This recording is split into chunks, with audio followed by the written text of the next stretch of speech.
জন্মের পর থেকে বাবা মায়ের সময়সূচি বাচ্চাকে ঘিরেই গড়ে ওঠে।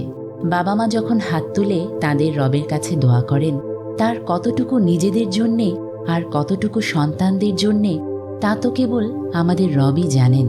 এবং তিনি জানেন বলেই আমাদের শিখিয়েছেন, রব্বির হামহুমা কামা রব্বায়ানি সগীরা।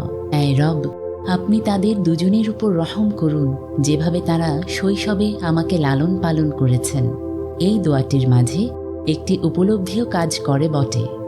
বড় হয়ে বাবা মায়ের জন্য যতই করি কখনোই তা যথেষ্ট হবে না।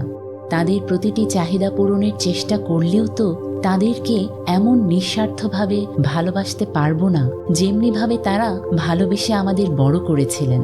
তাই নিজেদের সর্বোচ্চ চেষ্টাটা করে এর পাশাপাশি রব্বে করিমের কাছেই সাহায্য চেয়ে বলা, আমরা তো তাদেরকে সেই রহমতটা প্রদর্শন করতে পারি না ইয়া রব।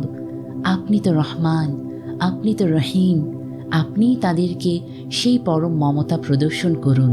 রব্বির হামহুমা কামা রব্বায়ানি সগীরা।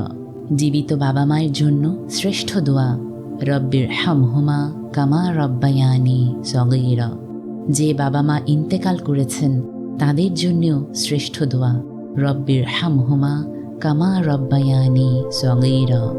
শত শতবার এই দোয়াটি করতে পারি, অথবা শুধু একটিবার পরিপূর্ণ আন্তরিকতার সাথে তাদের প্রগাঢ় ভালোবাসার কথা স্মরণ করে বলতে পারি, রব্বির হামহুমা কামা রব্বায়ানি সগীরা।